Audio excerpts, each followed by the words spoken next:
checked, but they should be used sparingly and only important dates should be used.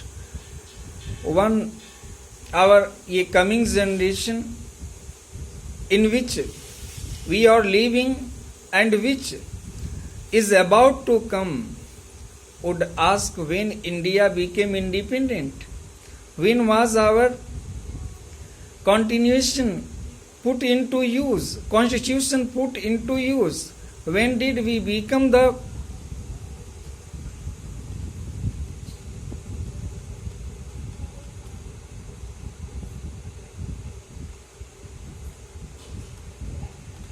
member of UN. All this fact can be known only through dates.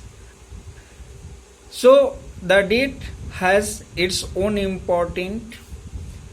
To know the history of any country without the exact date, we are not able to know the events happening or that happened in a particular country in its history. Now, their question arises,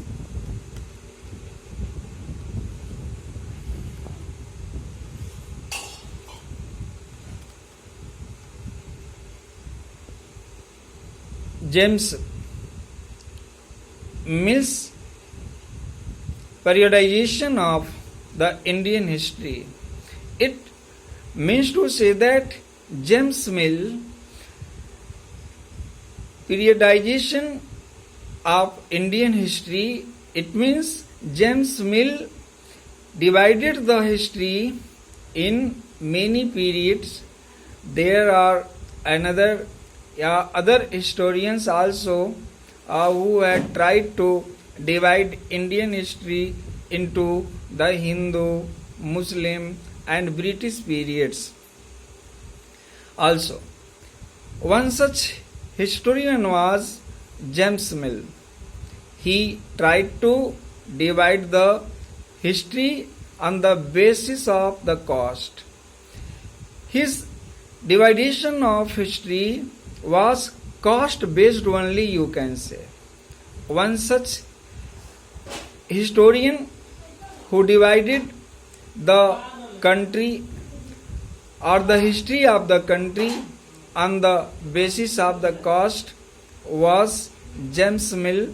He was a Scottish professor who, in his massive work, his famous book, in which he divided the country, divided the history on the basis of caste, a history of British India, divided the Indian history into Hindu, Muslim and the British periods. But most of the Indian historians, other historians you can say, do not agree with the periodization or the principle of periodization of the James Mill. In what way, in which way he divided the Indian history. According to them, there is a great problem in aspecting such theory.